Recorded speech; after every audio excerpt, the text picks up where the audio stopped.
when that happens, and it does interfere with our audio. So when you hear that, that's what's happening, because everybody down there is getting these alerts. But we're now talking about the area around Malibu Canyon, just next to that neighborhood that we were talking about. Now we're purely in Upper Las Virgenes. Farm Field Road is one street that already seems to have flames surrounding that block.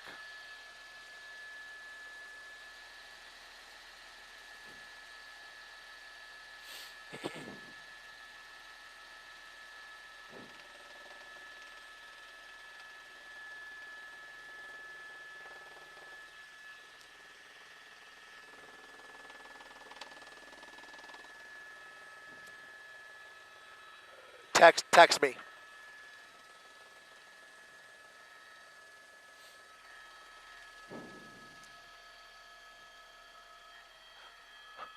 Over here off the nose, Robbie. Yeah, wait, yeah, is that it right there? Yeah, that is that. Yeah, I'm looking at houses. I think we have a structure involved right here, guys. Go ahead, right off the, yeah, right in there, right along Collette Way, a large body of flames in the middle of these homes. I don't see any homes touched yet, but look at that. There are homes on both sides of this brush area. That was Shady Grove Place, Sloan Place, Newcastle Lane, Melbourne Court.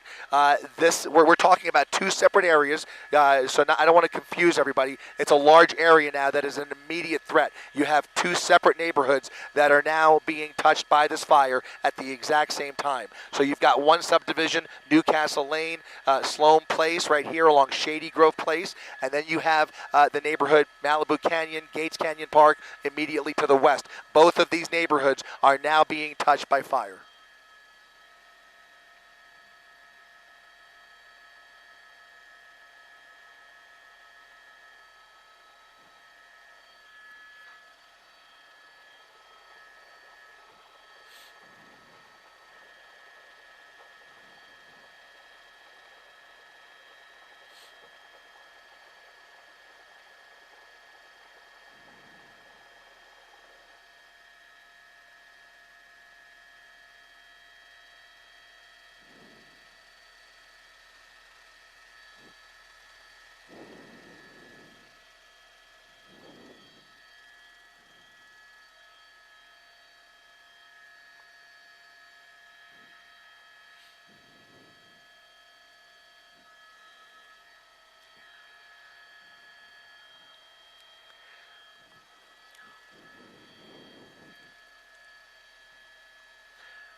I mean, you're right about that.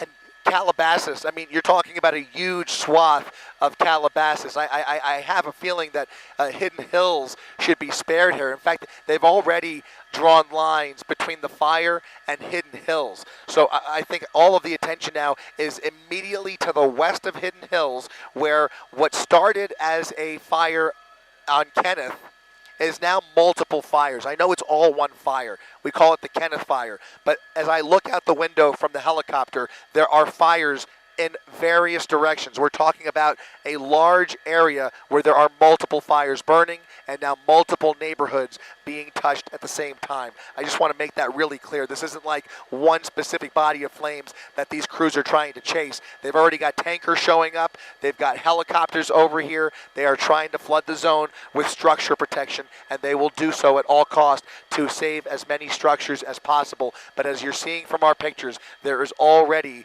flames surrounded by homes surrounded by flames. At this point, we have not seen any properties actually touched yet, but the threat is imminent.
Yep, continuing to watch the fire get closer. Go ahead and push in right there. You can see some of the closest flames as fire crews pull into these neighborhoods. That is the dead end at Collette Way, and you can already see fire crews on the scene down there. I have already seen several people trying to use garden hoses to prevent this fire. This is not the time to pull out the garden hose. I know it's easier said than done, but it is a dangerous situation, and those garden hoses are just going to be no match for the flames that we're talking about and the fire, the way it's behaving. When you have a wind-driven fire blowing towards your property, there is not much that a little garden hose can do, and that's the problem here. You see people trying at all costs to save their properties, and you sympathize with them, and you can empathize, but at the same time, it is more important to grab your belongings and start getting ready or get ready to get out now.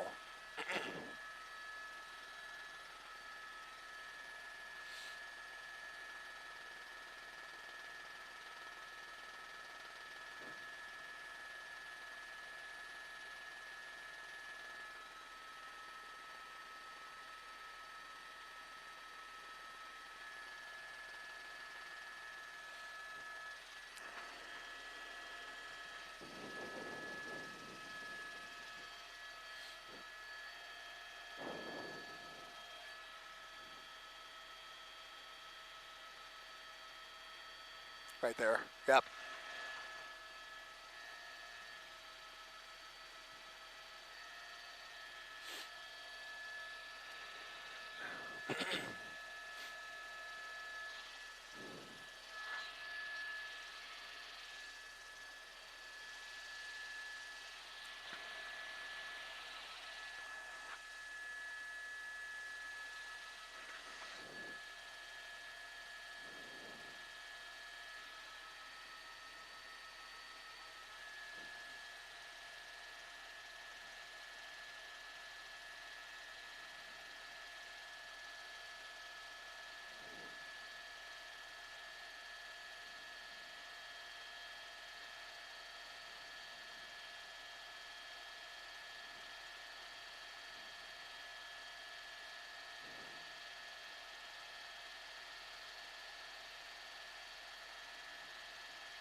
Same. I'm looking.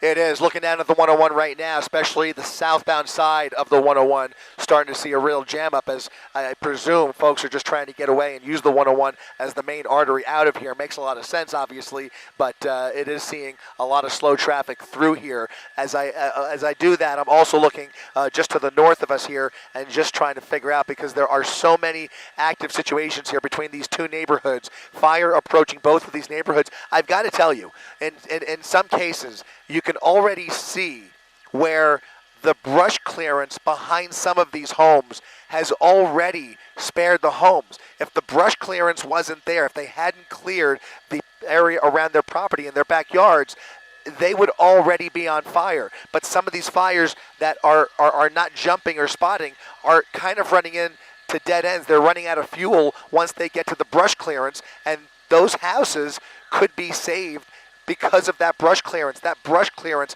buys time for those homeowners and for the fire department to get there, get the structure protection in place, even in a wind-driven fire where it's so easy to jump over a fire break or a road, or even if you've done the proper brush clearance, the wind could easily jump it, but you're still buying time. You're giving yourself every chance, and we're seeing the benefit of some of that brush clearance right here. You're seeing some of the clearance where you can see the fire kind of running up and then just kind of running out of fuel in some cases. It's really illustrative of the benefit of that brush clearance, but in other cases, that's not the case. And already, as I look at the right here, Rob, I'm not sure if you're looking in the same direction. There's a whole line of flames, again, coming close to another group of homes. What street is that? That's going to be Ardmore Road.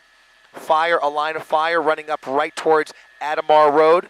It looks like there's some degree of brush clearance, but there's also a lot of trees. And again, lots of opportunity for those embers to blow through here. But Adamar Road right here, fire right along the backyards of these houses. What's the cross street there? Adamar Road and Thousand Oaks Boulevard, or Eden Park Drive.